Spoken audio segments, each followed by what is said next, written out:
সুধা পান করলেন, তাদের মানব জীবন শ্রেষ্ঠ জীবনের একমাত্র উদ্দেশ্য ঈশ্বর প্রাপ্তি, তা যেন এই জীবনেই সফল হয়, এই কাতর প্রার্থনা দয়ালের রাঙারাতুল চরণে। শ্রী শ্রী ঠাকুর আমাদের যজন যাজন ইষ্টভৃতি স্বাস্থ্যায়নী সদাচার এই পঞ্চনীতির উপরে যে কোনো মানুষকে দেবমানুষে পরিণত করা যায় সেই থিওরি দিলেন। আমরা পর্যায়ক্রমে যজন অতিক্রম করে যাজনে প্রবেশ করেছি। এই যাজন এর সঙ্গে যজন অবশ্যই থাকতে হবে। তার সঙ্গে যাজন সম্বন্ধে খুব ভাইটাল কিছু কথা আমরা আজকে জেনে নেব, যে ভগবান প্রীত হন কিসে, সব থেকে বেশি ভগবানের আপনজন হওয়া যাবে কিসে, কি করলে মানুষ মনুষ্যত্বের বুনিয়াদ শুধু নয় দেবত্ব অর্জন করতে পারবে অল্প সময়ের মধ্যে, সেটাই হলো যাজন। ভগবানকে যদি আমরা ভালোবাসি, তার জন্য তো কিছু করাই লাগে। তার অত্যন্ত প্রিয় কাজ হচ্ছে যাজন। ভগবান বিষ্ণুকে জিজ্ঞেস করেছিলেন যে ভগবান তুমি কোথায় থাকো? ন হং তিষ্ঠামি যোগিনাং হৃদয়ে ন চ মদ ভক্ত যত্র গায়ন্তি তত্ত্ব তিষ্ঠামি নারদ। বিষ্ণু পুরাণে একথা ভগবান নিজে মুখে বলেছেন। তাই আমার ভক্তরা যেখানে আমার গুণকীর্তন করে সেখানে আমি স্বয়ং হাজির থাকি। তাই ভগবান খুব ভালোবাসেন তার গুণকীর্তন বা যাজন শুনতে, তাই স্বয়ং সেখানে তিনি হাজির হয়ে যান। এ বড় সৌভাগ্যের কথা, সুখের কথা, আনন্দের কথা। এতে ভগবান সবচেয়ে বেশি প্রীত হন। নিজেও প্রীত হওয়া যায়, যাকে যাজন করছি সেও প্রীত হয়, সমস্ত কলুষ দুঃখ দুর্দশা থেকে রিলিফ পায়, আর ঈশ্বর স্বয়ং সেখানে খুশি হয়ে হাজির হয়ে যান। মানুষকে প্রীত করে তোলা যায়, আবার সঙ্গে সঙ্গে পরিবেশকে শয়তানের হাত থেকে রক্ষা করা যায়, পরিত্রাণ করা যায়। এই সাতন মানে যে আমাদের নাকি পতন ঘটায়, পাতন ঘটায়, ছেদন ঘটায়, ক্ষয় করে, বিনাশ ঘটায়, সব দূর হয়ে যায় মুহূর্তের মধ্যে যাজন ক্রিয়া শুরু হলে। তাই মানুষ মেন্টাল রিলিফ পায়। মানুষ যখন ভক্তিযুক্ত চিত্তে তোমার যাজন শোনে, যাজনে রত থাকে, তখনকার মতো অন্তত সে যাজিত হোক আর না হোক শুনে মুগ্ধ হয়ে যায়, তৃপ্ত হয়ে যায়, কৃতার্থ হয়ে যায়। এবং উভয়কেই তুমি এই সাতনের হাত থেকে বা শয়তানের হাত থেকে রেহাই দিতে পারো। তাই যজন যাজন যত বেশি চলবে, ততই সমাজের আবহাওয়া পবিত্র হয়ে উঠবে। কেউ যদি সর্বদা এই যাজন কাজে লিপ্ত থাকতে পারে, ধীরে ধীরে সে দেবতুল্য স্বভাবের অধিকারী হয়ে ওঠে। সে যতই বদমাশ হোক, দীক্ষা নেওয়ার পরে শুধু ঠাকুরের কথা বলে, ইষ্টের কথা বলে, যাকে পায় তাকেই বলে, যে কোনো প্রসঙ্গ টেনে এনে বলে। মানুষ তাকে দেব মানুষ এ ভূষিত করে। ইষ্টানুরঞ্জিত ব্যক্তিত্বই যাজনে প্রথম ও প্রধান উপাদান। যাজন করতে গেলে কি হবে? ইষ্ট অনুরঞ্জিত ব্যক্তিত্ব আসবে তার ভেতরে। সে যদি একজন অসুর হয়, পাঠান হয়, হত্যাকারী হয়, দুর মানে দুর্জয় ব্যক্তি হয়, লুটতারাজ করে খায়, গুন্ডা ডাকাত হয়, তবুও যদি ঈশ্বরের দীক্ষা নেওয়ার পরে শুধু ইষ্টের কথা বলে, তাহলে সে ইষ্টে অনুরঞ্জিত হয়ে যাবে। ভেতর বার সব একাকার হয়ে যাবে ইষ্টের প্রতি। আর তখন অন্য লোকের কোনো কথাই তাকে ভালো লাগে না। সে যেন সব সময় তন্মুখী হয়ে পড়ে। শ্রী ঠাকুর এই সম্বন্ধে বলছেন, তোমার উপরে শ্রদ্ধা বেড়ে যাবে মানুষের, মানুষ ততই তোমার কথা কান পেতে শুনবে, সে কথা বোঝার চেষ্টা করবে, শ্রদ্ধা বেড়ে যাবে তোমার প্রতি, আর চরিত্রও তোমার বদলে যাবে, আগের সব স্বভাব দূর হয়ে যাবে। শ্রদ্ধার্ঘ চরিত্র হয়ে উঠবে। তোমার ঠাকুর যে তোমার অন্তরে আছেন সেটা এতখানি স্ফুটন্ত হওয়া চাই, যাতে মানুষের অন্তরে তা তেমন ভাবে সাড়া যোগায়। তোমার জীবনে যদি তোমার ইষ্ট জীবন্ত হয়ে ওঠেন, তাহলে তুমি কথা না বললেও তোমার হাব ভাব, চলন চাউনি, কথাবার্তা দেখে মানুষ অভিভূত হয়ে পড়বে। এই ইষ্ট অনুরঞ্জিত ব্যক্তিত্বই যাজনের প্রথম এবং প্রধান উপাদান। এই লোকটিকে দেখলেই শ্রদ্ধায় মাথা নত হয়ে ওঠে।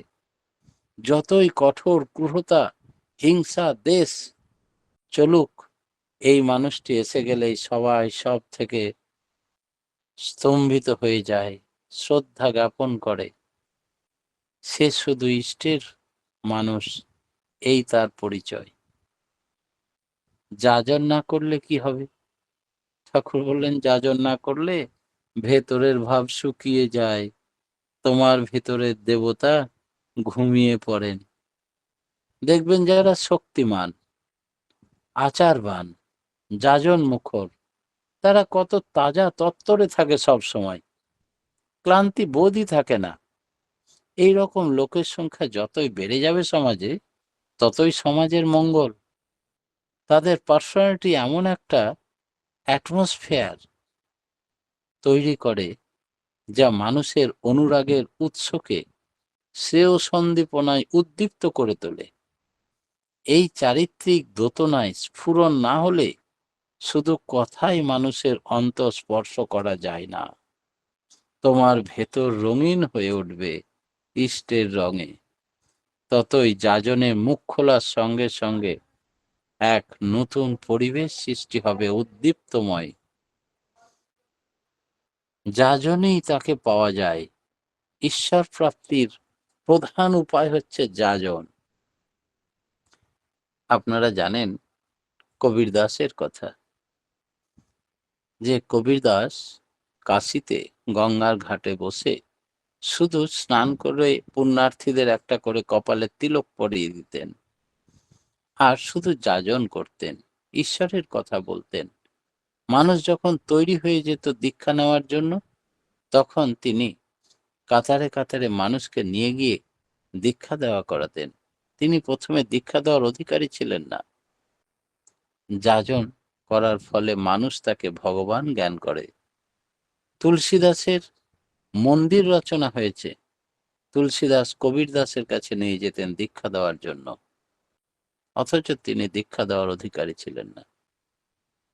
শুধু যাজন মানুষকে দেবতায় পরিণত করে।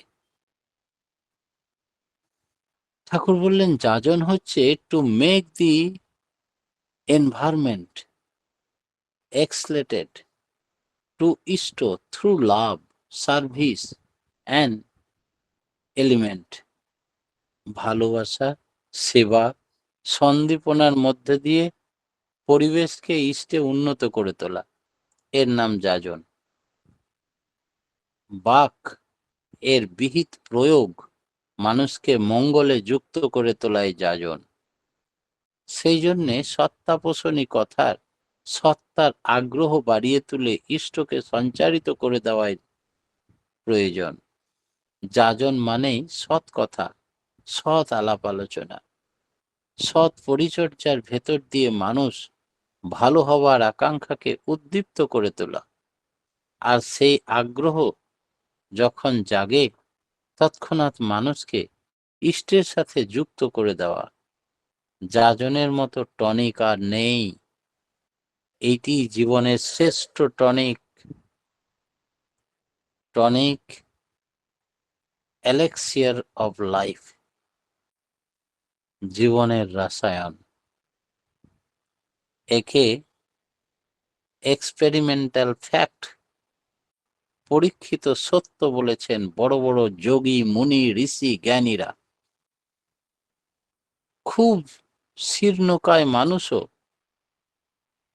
এই যাজনের নেশায় যদি তাকে ধরে, তবে সে ভাইটাল এলিমেন্ট বা প্রাণদ উল্লাসে মাতোয়ারা হয়ে ওঠে।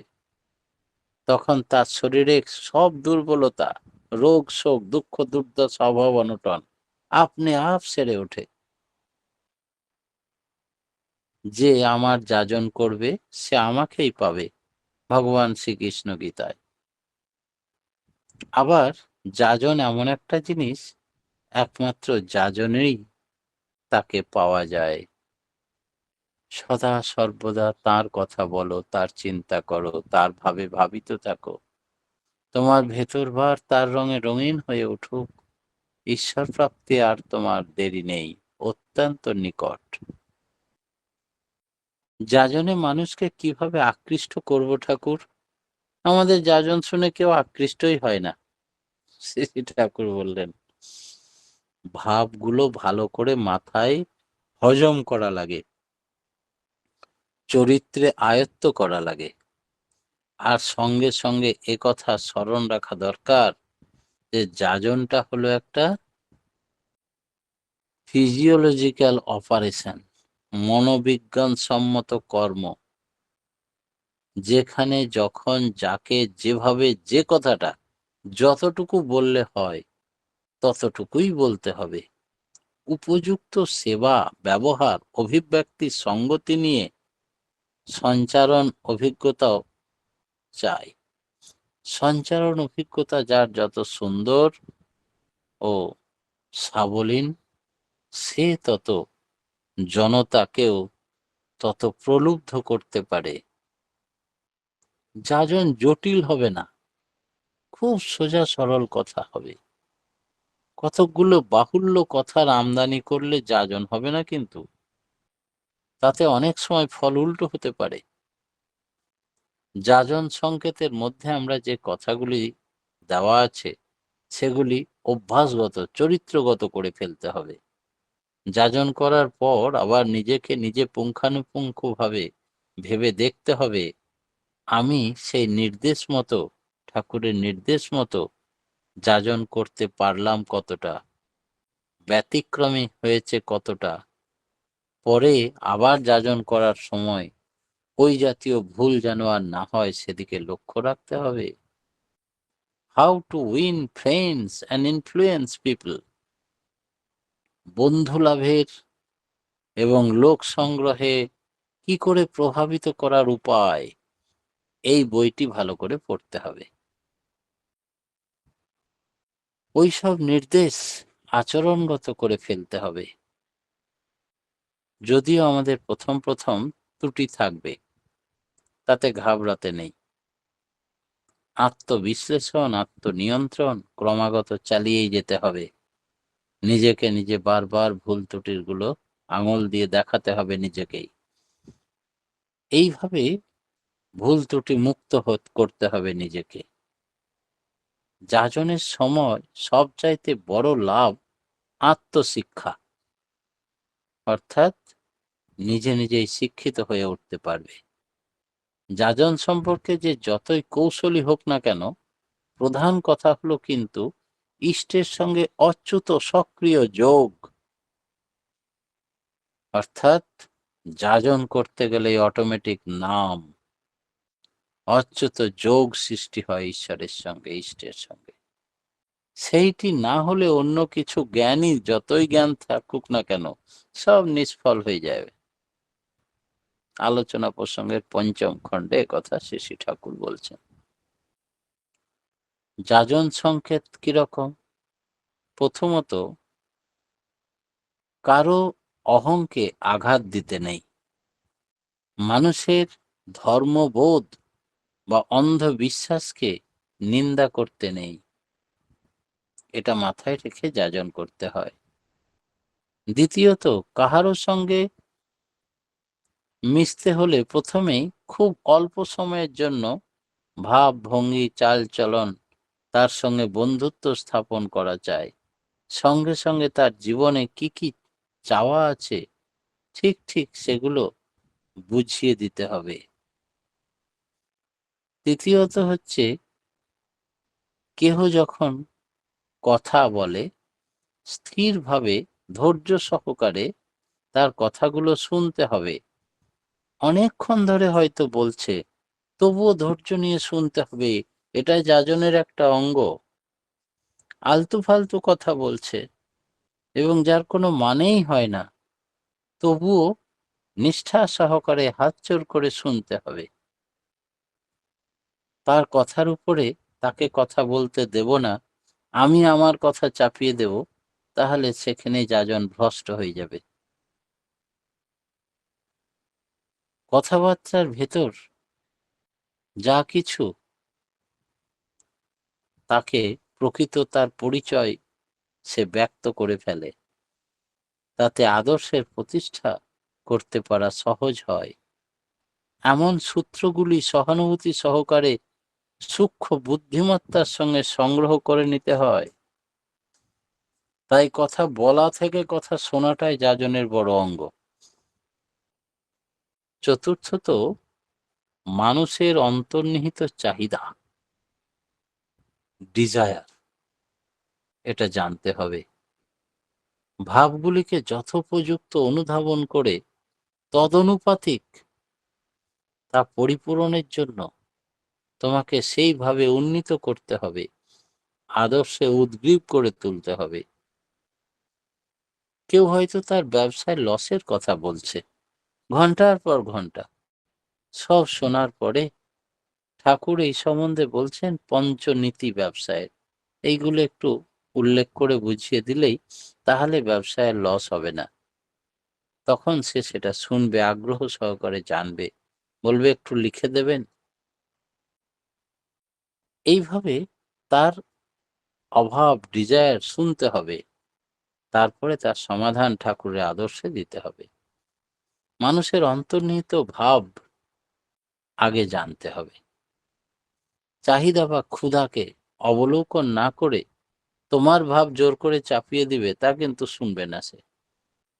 তাতে মানুষকে বিক্ষিপ্ত, বিভ্রান্ত করতে তুলবে মানুষ। কোন যাজকের ৫ নম্বর হচ্ছে, কোন যাজকের অন্তত নিজেদের কথোপকথন ও ব্যবহারের কখনো দোষ ধরতে নাই, বরং প্রত্যেকের এমনভাবে প্রশংসা করতে হবে, আমরা সকলেই ঠাকুরের কর্মী।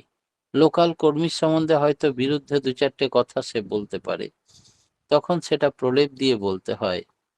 মানুষের শ্রদ্ধা সেই ঋত্বিক বা যাজকের দিকে যেন আরো বেড়ে যায়, তাই উন্নতির প্রবণতা জাগিয়ে দিতে হয়।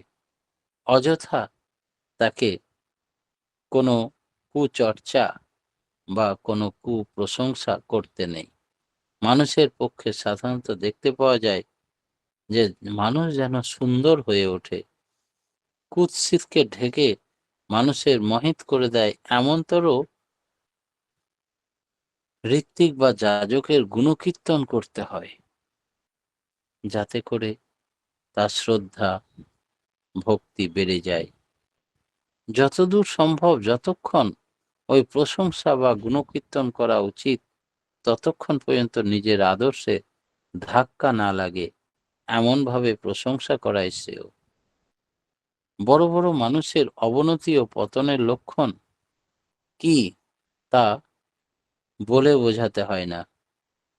যতক্ষণ পর্যন্ত আচরণ ও ইষ্টস্বার্থ প্রতিষ্ঠার প্রবণতা, প্রতিকূল লক্ষণগুলি দেখতে পাওয়া যায়, ততক্ষণ তার প্রতি সম্মান ও শ্রদ্ধা ফিরিয়ে আনার চেষ্টা করতে হয়।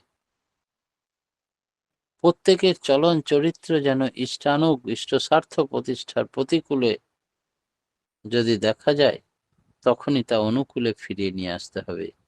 এটাও যাজনের অঙ্গ। তাই কপট ভণ্ডামি ছাড়া যদি আমি অপরের নিন্দা করি, এক কর্মী আর এক কর্মীর নিন্দা করি, তবে কপট ভণ্ডতা লুকিয়ে থাকবে। আর যে লোকাল ঋত্বিককে শ্রদ্ধা করতে পারে না, সে আমার ইষ্টের কথাও শ্রদ্ধা সহকারে নিতে পারবে না। যদি যাজনের কথার ভেতর কোনো ঋত্বিক, প্রতিঋত্বিক, অধৈর্য যাজকের কথায় এমন ত্রুটি থেকে যায়, তাতে যাজন যজমানের বোঝার অন্তরায় হয়ে যায়, সেক্ষেত্রে বুদ্ধিমত্তার সঙ্গে সবকে নিয়ন্ত্রণ করতে হবে। ঋত্বিক, প্রতিঋত্বিক, অধৈর্য বা যাজকের কোনো দোষ না দেখে তা সহজেই সমাধান করে দিতে হয়।